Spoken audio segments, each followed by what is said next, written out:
미니멀리즘은 자유를 찾을 수 있도록 도와주는 도구이다.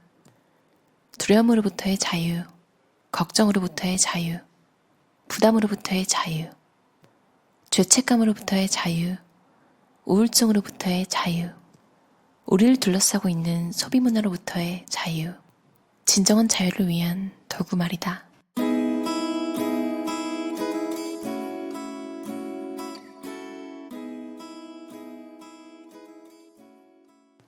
미니멀리즘이란 대체 뭘까?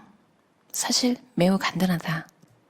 미니멀리스트가 되려면 자신의 소유물을 100개 이하로 줄여야 하고 차나 집이나 텔레비전을 없애야 하며 직업도 갖지 말아야 한다. 또 이름을 발음하기도 힘든 이국적인 장소에서 살 수 있어야 하고 웹사이트를 시작해야 하고 아이도 갖지 않아야 하고 누리던 특권을 모두 버려야 한다. 물론 농담이다. 하지만 미니멀리즘을 일종의 반짝 유행이라며 거부하는 사람들은 외의 제한사항들 때문에 미니멀리스트가 될 수 없을 것이라고 말한다.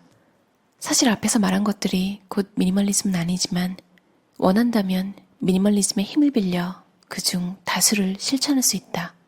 미니멀리즘은 무조건 소유물을 줄이는 것이 아니라 보다 의식적이고 신중한 선택을 내릴 수 있도록 해준다.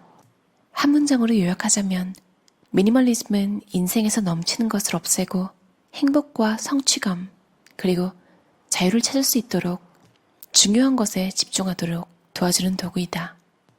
미니멀리즘으로 다음과 같은 일을 할 수 있다. 불만을 제거한다. 잃어버린 시간을 되찾는다. 지금 이 순간을 산다. 열정을 좇는다. 존재 이유를 발견한다. 진정한 자유를 경험한다. 더 창조하고 덜 소비한다. 건강에 집중한다. 우울증을 떨친다. 온전한 인격체로 성장한다. 타인을 위해 이바지한다. 불필요한 것들로부터 벗어난다. 중요한 것에 집중한다. 삶의 목적을 발견한다. 행복이야말로 우리 모두가 찾아 헤매는 것 아닌가? 우리는 모두 행복해지고 싶어한다. 미니멀리스트들은 물건이 아니라 인생 그 자체에서 행복을 찾는다. 따라서 당신의 삶에서 무엇이 필요하고 무엇이 불필요한지 결정하는 일은 당신에게 달려있다. 첫걸음을 떼기는 쉽지 않지만 일단 시작하고 나면 나아갈수록 점점 쉬워질 뿐더러 보람있을 것이다.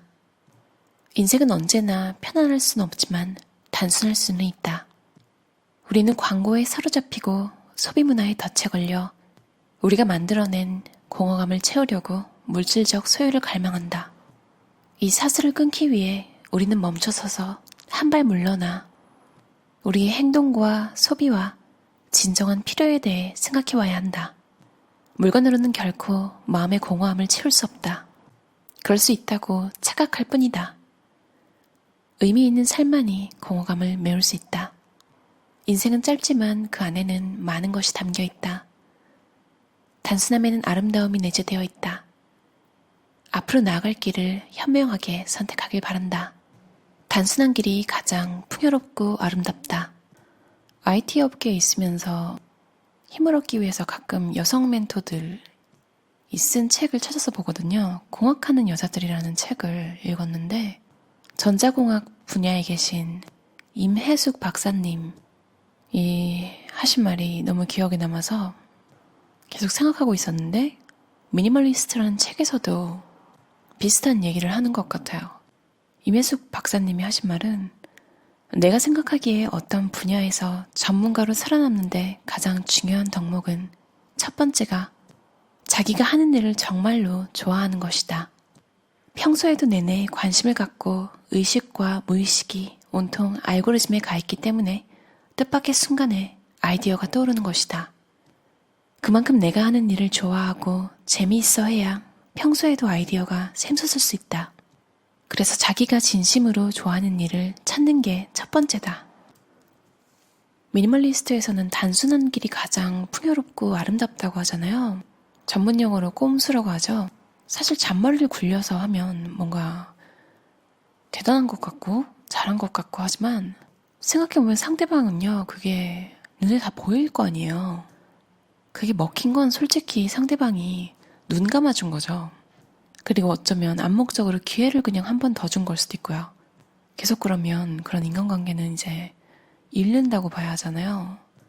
꼼수, 잔머리 이런 거 필요 없이 정말 마음이 끌려서 하는 일, 내가 정말 좋아서 일이라고 생각이 잘 되지 않는, 솔직히 세상에 안 힘든 일이 없잖아요. 상대적으로 조금 그래도 쉽게 느껴지는 게 본인이 좋아하는 일. 왜냐면 버틸 수가 있으니까요, 일단. 금세 배우는 일도 많긴 하지만 대부분의 사람들이 원하는 보수가 높고 직업 만족도도 높고 사회에 기여한다는 느낌이 드는 이런 일들은 좀 숙달되는 데까지 시간이 걸리잖아요. 그 기간을 버틸 수 있게 해주는 건 본인이 그 일을 좋아하는 것인 것 같아요. 여러분, 넷플릭스 보시는 분들은 퀸스 갬빗이라는 게 저도 봤는데, 주인공이 체스대고 훈련을 도와주는, 그저 그런 재능을 갖고 있는, 그러니까 동네에서는 잘했지만 그렇게 세계적으로 갈 수 있는 재능은 없었던 헬이라는 인물이 주인공 베스한테 한 말이 생각나요. 이제 이렇게 훈련을 끝내고 돌아갈 때 이제 전기공학자 돼야 된다고, 공부하러 가야겠다고. 그러니까 사실상 체스는 포기했잖아요. 그게 해리가 어떻게 보면 베스라는 천재적인 인물 앞에서 한계를 느끼고 주눅이 들어서 포기한 것도 있겠지만 마음속에서 느낀 거예요. 체스를 재밌어하고 좋아는 하지만 미쳐있진 않은 거죠. 그러니까 성공하려면 필수적인 건데 그렇게까지 좋아하는 건 아니라는 걸 깨닫고 이제 대학교로 공부하러 갑니다. 혹시 안 보신 분 있으시면 한번 보세요. 되게 재밌어요. 우리가 물건에 부여하는 의미에 의문을 가져보는 일은 미니멀리스트의 기본이다. 인생의 불필요한 것들을 조금씩 줄이고 없앰으로써 중요한 것에 집중할 수 있다. 물건을 소유하는 일 자체는 잘못된 것이 아니다. 문제는 우리가 왜 그것을 소유하는지 의문을 가져보지 않은 채 소유물에 지나치게 많은 의미를 부여할 때 생긴다. 지난 몇 년간 우리는 옷이나 가구, 자동차, 집에 이르기까지 모든 것에 물음표를 던졌다. 오늘 당신이 가지고 있는 것, 혹시 갖고 싶어하는 것을 의심해보라. 내일도 무언가를 의심해보라. 물건을 소유하는 것 말고 의미 있는 인생이 무엇인지 생각해보라. 이것만 반복하면 된다. 의미가 없다면 버려라. 필요할지도 모르는 물건을 쥐고 있을 필요는 없다. 사실 이런 물건을 실제로 사용하는 일은 거의 없다. 결국 그것들은 그저 거기에 놓인 채 자리를 차지하고서 우리 인생을 방해하고 무겁게 짓누른다. 우리가 세운 가설은 이렇다. 당장 필요 없는 물건을 없애고 나더라도 그 물건은 최대 $20를 들여 최대 20분 안에 대체할 물건을 구할 수 있다. 지금까지 우리 경험상 한 번도 이 이론에서 벗어난 적은 없다. 더 중요한 것은 사실 우리가 어쩌면 필요할지도 모를 물건을 수백 가지나 내다버린 이후로 그것을 그리워한 적이 없으며 그중 대부분은 대체할 필요성도 느끼지 못했다는 것이다. 불필요한 물건을 없애고 나면 정신이 맑아지고 공간이 자유로워지면서 어깨에 놓인 무거운 짐이 덜어진다. 어쩌면 필요할지도 모르는 물건까지 쥐고 살아야 하는 이유가 무엇인가? 넷플릭스 얘기가 또 나왔는데요. 왜냐면 이 책을 쓴 저자 조슈아 필즈 밀번이랑 라이언 니커디머스, 이분들 다큐멘터리가 2016년에 나온 게 넷플릭스에서 보실 수 있거든요. 한글 자막도 있는 프로그램이라서 시간 나실 때 한번 보시면 좋을 것 같아요. 그리고 이분들이 언젠가 필요할 물건 버려라, 이런 얘기는 사실 엄청나게 많잖아요. 거의 모든 미니멀리스트들 책에서 나온 건데 이렇게만 끝내기엔 어딘가 좀 찜찜하죠. 그래서 대부분은 또 붙이는 말이 필요할 때 다시 살 수 있는 물건들이 대부분이다, 이런 게 나와 있는데, 이 책은 좀 특이하게 구체적인 숫자로 나와 있어요. $20 들여서 20분 안에 다 구할 수 있는 물건들일 것이다. 뭐 당장 필요한 건 이제 편세권, 편의점 근처에 사시는 분들은 뭐 바로 살 수 있겠죠. 근데 대한민국은 배송 시스템이 너무 잘 돼 있어서 웬만한 건 쉽게 다시 구할 수 있을 것 같아요. 정말 빠르게. 사실 외국 살다 보면 이상하게 막 애국심이라고 하네요. 전문용어로 또 국뽕이라고 하죠.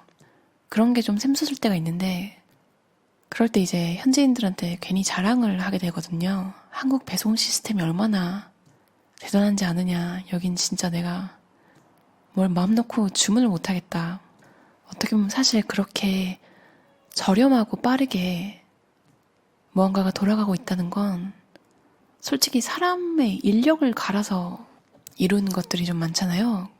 자랑을 하면서도 좀 슬픈 마음도 좀 들지만 지금은 어떻게 더 발전했는지 모르겠어요. 근데 몇 년 전에도 심지어 2시 전에만 주문하면 책이 그날 저녁에 집으로 배송되는 거예요.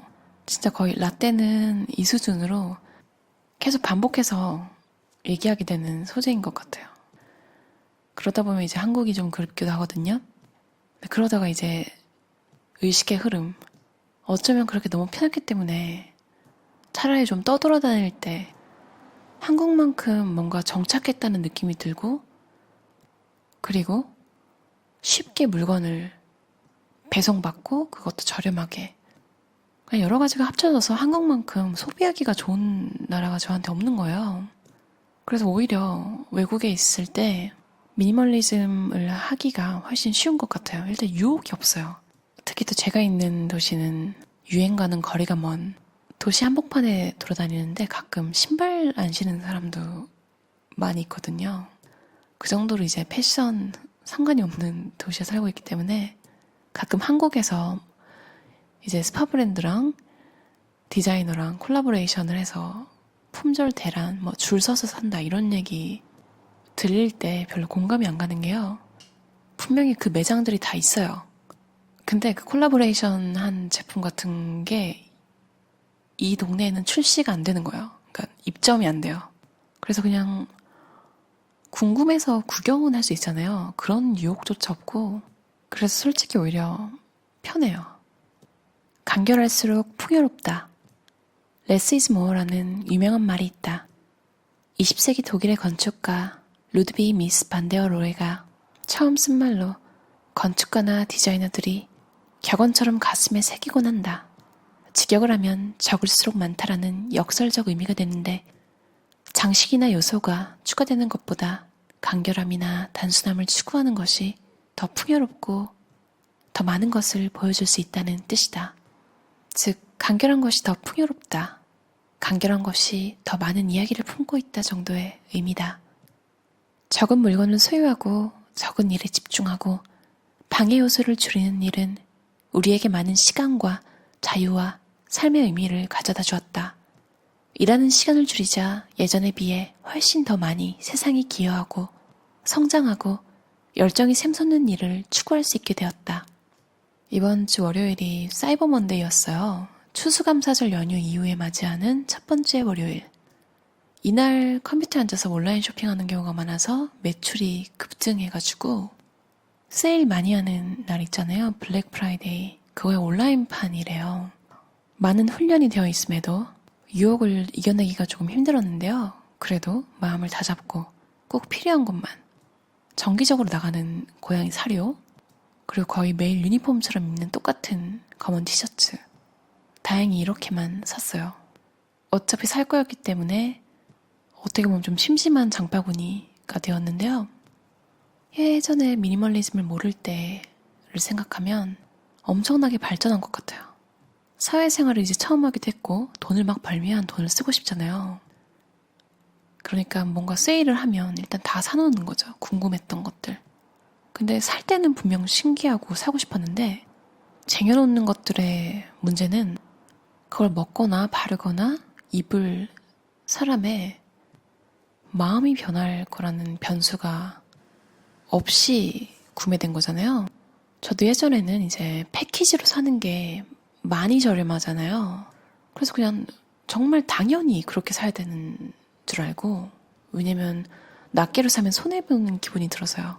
특히 음식 말고 이제 맥주 한 캔씩 사면 특히 호주는 술이 비싸요. 그래서 더 당연하게 뭘 살 때 식스팩이라고 하죠. 6개짜리 든 거를 샀는데 요즘에는 그냥 술을 거의 안 마시기도 하고요. 가끔 맥주가 마시고 싶을 때는 정말 딱 지금 먹고 싶은 건 한 캔, 단가가 더 비싸더라도 개의치 않고 그냥 딱 한 캔만 삽니다. 음식이건 옷이건 아무리 자주 먹고 매일 입는 옷이라고 해도 지금 당장 사용하는 것 외에 쟁여두기 시작하면 그냥 그거 자체로 되게 짐스러운 것 같아요. 미니멀리스트 사사키 우미 씨가 슈퍼마켓을 창고라고 생각하라고 했잖아요. 그 아이디어가 정말 좋은 것 같아요. 그냥 머릿속에서 인식이 확 바뀌니까 정말로 그렇게 생각이 되더라고요. 시간이 지날수록 내 욕구는 변할 테고 내가 지닌 물건 역시 변할 것이다. 하지만 미니멀리즘은 나의 삶의 방식으로 계속 추구할 생각이다. 목적이 있는 삶, 개인적 자유, 깊은 자각, 건강, 풍요로운 인간관계, 개인적 성장, 의미 있는 기여 등등 미니멀리즘이 내게 가져다 준 것들은 실로 어마어마하기 때문이다. 이런 집에 오는 게 너무 좋잖아. 진짜 이렇게 쓰여 있었어요, 책에. 코로나 때문에 많이 다들 힘드시잖아요. 미니멀리즘으로 돌아오고 싶은 집, 나가기 싫은 집 만들어 보는 건 어떨까요? 그럼 들어주셔서 감사합니다. 편안한 하루 보내세요.